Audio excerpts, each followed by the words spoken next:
Fala, meus curiosos! Hoje eu vou desafiar vocês a fazer um teste. Abra o Instagram e procura @SomosCurióTV. Veja um vídeo nosso. Depois, vá no seu WhatsApp e mande uma mensagem para alguém. Pode ser qualquer pessoa. Agora abre o YouTube e veja um vídeo. Bom, agora abre o GPT e faça uma pergunta qualquer para ele.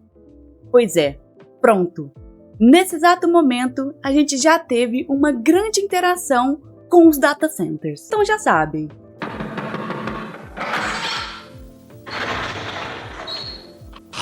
Senta que lá vem Ciência.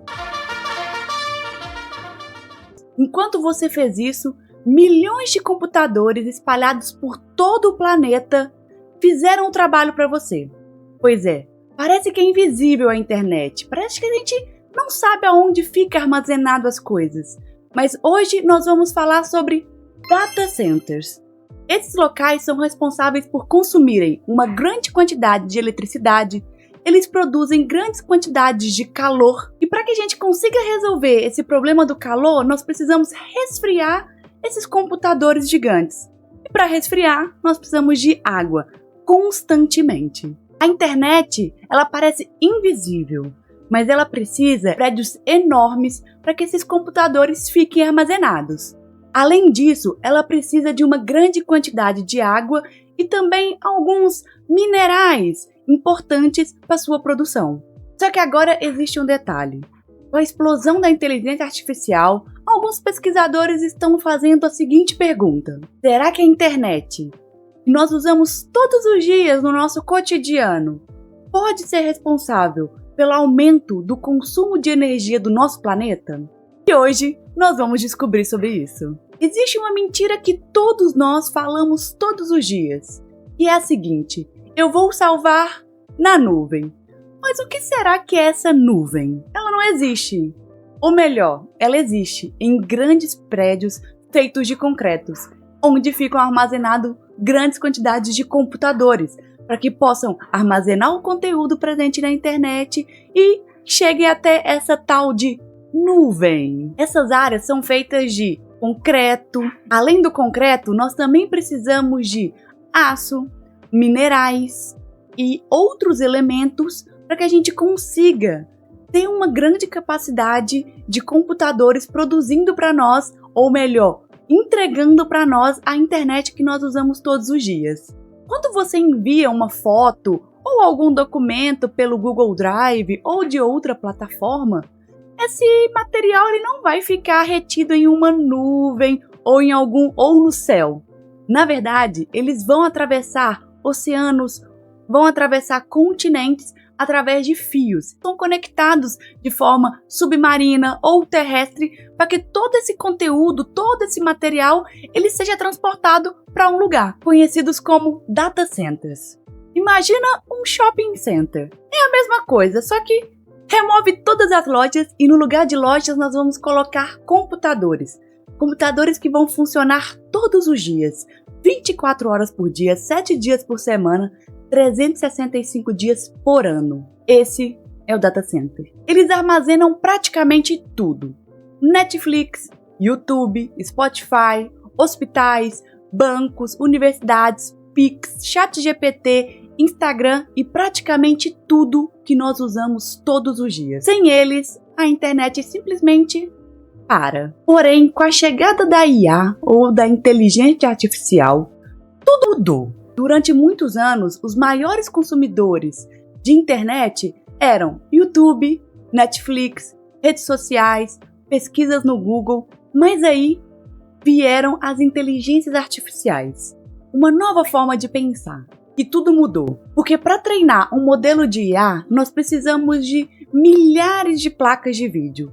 E com isso, vem uma grande problemática: como armazenar essas placas de vídeo em locais e manter a estabilidade térmica desses data centers. Para que essas placas consigam trabalhar, elas precisam ficar ligadas todos os dias, durante semanas, durante meses, até que consigam treinar essa inteligência artificial. Isso exige uma grande quantidade de processamento. E adivinhe, para que a gente consiga esse processamento, nós precisamos de energia. Até mesmo antes da inteligência artificial, esses data centers já consumiam uma grande quantidade de energia do nosso planeta todos os anos. Segundo a Agência Internacional de Energia, atualmente esses data centers são responsáveis por 1 a 1,5% de toda a energia consumida no nosso planeta. Pode parecer pouco, mas nós estamos falando de uma eletricidade consumida por bilhões de pessoas. Na prática, isso representa um consumo anual comparável com países inteiros. E além disso, esse número deve crescer rapidamente. A própria Agência Internacional de Energia estima que o uso de inteligência artificial até 2030 pode dobrar a quantidade de energia necessária para se manter esses data centers. Agora vamos parar para pensar um instante. Imagine uma cidade inteira. Só que ao invés nessa cidade de ter pessoas, prédios, carros, são computadores. Computadores gigantescos em áreas gigantescas para que a gente consiga armazenar todos os dados necessários que são produzidos anualmente por bilhões de pessoas. Empresas como a Google, a OpenAI, a Microsoft, a Meta, essas empresas já estão investindo dezenas de bilhões em data center.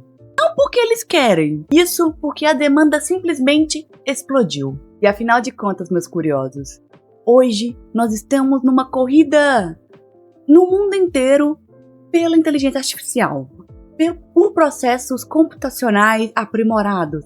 E isso dá poder econômico para o país que consegue. Por isso, vários países estão investindo em data centers. Nós estamos vivendo uma corrida tecnológica muito parecida com a corrida espacial. Só que agora, combustível não é querosene, é energia. No século XX, nós estávamos numa luta enorme em busca de petróleo.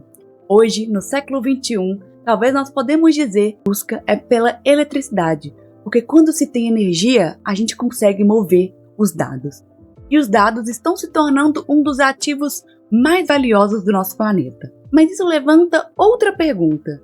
Nós estamos produzindo grande quantidade de dados, nós estamos usando grande quantidade de energia, nós precisamos resfriar esses computadores.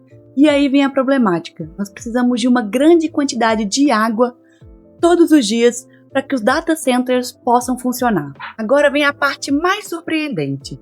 Computadores esquentam muito. E o calor, ele é inimigo dos chips. Então, para que a gente consiga resolver esse problema, nós precisamos de grande quantidade de água. Alguns sistemas até usam outras formas de resfriar esses data centers, esses computadores. Porém, em grande maioria, é necessária a utilização de água. Não é pouca água, é grande quantidade de água. Pesquisas da Universidade da Califórnia e da Universidade do Texas já indicam que utilizar o ChatGPT, utilizar as IAs, as inteligências artificiais, de forma indiretamente está associado ao consumo de água. Ou seja, quando a gente utiliza essas plataformas, de forma indiretamente, nós estamos consumindo água, porque para que esses data centers sejam resfriados, eles vão necessitar de água. Então, nós estamos gastando água ao mesmo tempo em que a gente tem uma corrida gigantesca pela falta desse material. Uma interação com o ChatGPT é consumir uma quantidade menor de água, mas imaginem comigo, meus curiosos, bilhões de pessoas utilizando a inteligência artificial todos os dias. Pois é, a gente tem um problema. Nos Estados Unidos, comunidades próximas a grandes data centers passaram a questionar o alto consumo de água, especialmente em períodos de seca. Na Virgínia, conhecida como a capital mundial dos data centers, moradores e autoridades discutem o impacto dessas instalações sobre os recursos hídricos e a infraestrutura local. Já no Arizona, um estado naturalmente árido, o tema também ganhou destaque, porque a disponibilidade de água é limitada. Isso não significa, meus curiosos, que os data centers sejam os únicos responsáveis pela escassez hídrica. Mas eles passam a disputar o mesmo recurso com moradores, agricultura, indústria, famílias. Então a gente percebe a grande problemática que traz para essas regiões a instalação de data centers. Outro problema que quase ninguém te conta é o barulho.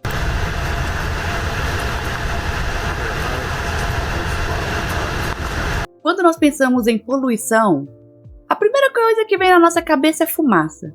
Porém, meus curiosos, existem outras formas de poluição. E uma delas é a sonora. Data centers usam ventiladores gigantes, compressores, bombas, geradores de emergência. E tudo isso pode funcionar 24 horas por dia.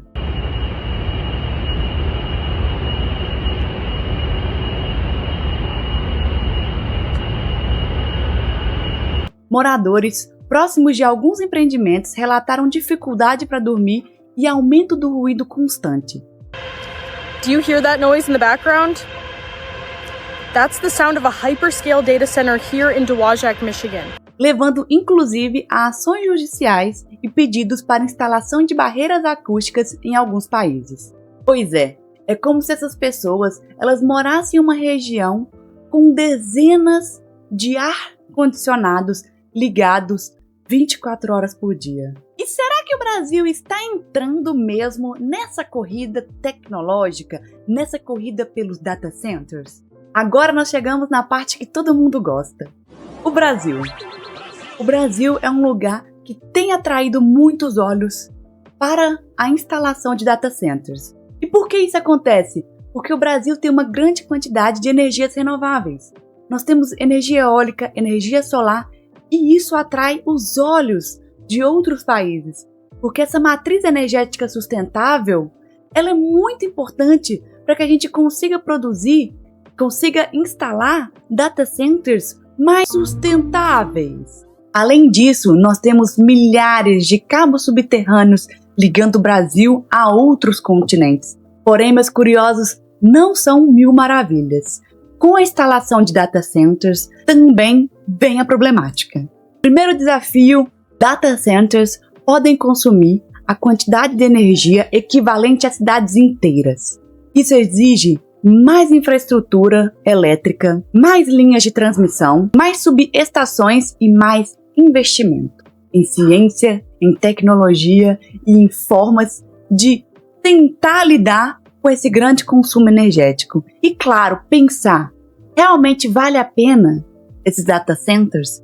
Será que vale a pena a gente produzir o nosso próprio? Ou vale a pena ficar vendendo as áreas para outros países? O segundo desafio é a água. Pois é, nós precisamos de grande quantidade de água. E se esses data centers forem instalados em áreas que já há problemas com escassez hídrica, nós temos um grande problema.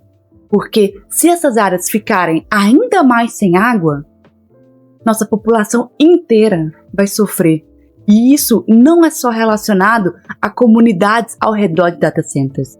Essa grande quantidade de água, essa escassez hídrica, ela pode se estender para outras regiões. Então a gente tem que estar muito atento, de olho aberto, para onde nós estamos pensando em instalar esses data centers, se eles realmente são viáveis para o nosso planeta e se vale a pena trazer essa tecnologia de fora, ao invés de começar a produzir a nossa.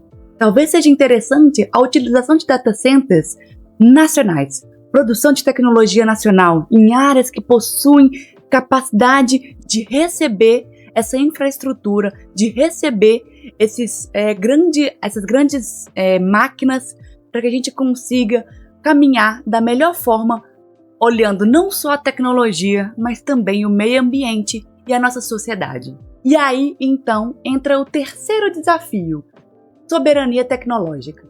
Vamos apenas hospedar servidores de empresas estrangeiras? Ou nós vamos aproveitar essa oportunidade para começar já o treinamento de pessoas, empresas, a tecnologia ao nosso favor, os estudos, as pesquisas para novos softwares, novas formas de armazenamento e novos data centers? Eu acho que essa oportunidade ela abre um espaço muito bom para o nosso país. Porém, precisa ser feito com muito estudo. E esse estudo não pode envolver somente tecnologia e economia. Precisa envolver a sociedade, precisa envolver o meio ambiente. E a gente precisa estudar a melhor forma de instalar esses data centers em áreas que não vão ocasionar grandes problemas para a nossa população. E essa discussão ela envolve universidade, o governo, indústria e, claro, políticas públicas para assegurar essas pessoas que talvez sofram com a presença de data centers em suas regiões. E assim como nós vimos no nosso vídeo sobre terras raras, se você ainda não viu, convido todos e todas vocês a assistirem. Não basta possuir um recurso estratégico, nós precisamos dar valor agregado a ele. Agora, meus curiosos, notícia boa! Como os pesquisadores, como os cientistas estão tentando trabalhar essa grande problemática relacionada a data centers. Hoje, pesquisadores e universidades já trabalham em melhores soluções. Um exemplo é a refrigeração líquida mais eficiente, sistemas fechados que reutilizam água, construção de data centers em regiões mais frias, reaproveitamento do calor para que a gente consiga aquecer edifícios, como já acontece em países nórdicos, e a integração com energia solar, eólica e outras fontes de energias renováveis. Além disso, há também estudos sobre pequenos reatores nucleares modulares para fornecer energia contínua a grandes centros de dados.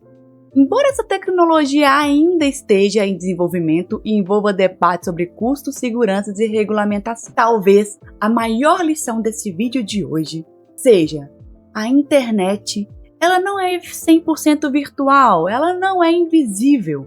Muito pelo contrário, ela sempre foi física, ela ocupa espaço e ela consome uma grande quantidade de energia. Usa água, depende de minerais e também depende de infraestrutura. Cada vídeo que assistimos, cada foto que salvamos, cada conversa com a inteligência artificial, tudo isso deixa uma pegada ambiental. Curiosos? Isso não significa que nós devemos abandonar a tecnologia. Assim como nós vimos no vídeo anterior sobre descarbonização, a solução não é voltar ao passado, é fazer melhor.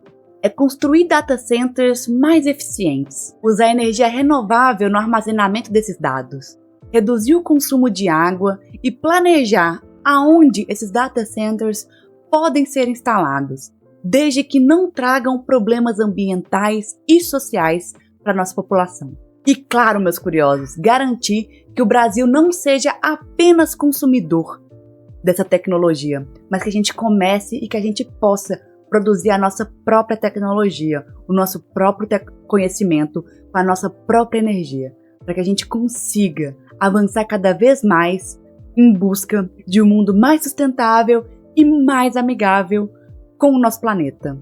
No fim, a pergunta não é se nós devemos ou não a inteligência artificial. Afinal de contas, ela já está aí. A verdadeira pergunta é: como construir uma internet capaz de acompanhar a tecnologia desde que a gente não ultrapasse os limites do planeta? Porque a tecnologia mais inteligente é aquela que sabe utilizar dos seus recursos de forma consciente e de forma sustentável. Porque tecnologia e ciência, elas precisam acompanhar meio ambiente e sociedade. E aí, meus curiosos? Comentem aí se vocês acham que a inteligência artificial, ela vem para consumir mais energia ou ela vem para ajudar a gente a passar pela transição energética. Se você ainda não se inscreveu no nosso canal, convido todas e todos vocês a seguirem @SomosCurióTV, deixa o like no vídeo se você gostou, compartilhe com aquele seu amigo, com aquela sua amiga que gosta desse tipo de conteúdo, ativa o sininho, porque isso ajuda muito o nosso canal. Se vocês ainda não seguem as nossas redes sociais, o Instagram e o TikTok, convido vocês a seguirem @SomosCurióTV. E claro, não deixem de curtir, comentar e compartilhar os nossos vídeos também nas redes sociais. Porque é aquilo, meus curiosos, ciência boa é ciência compartilhada e explicada com um cafezinho.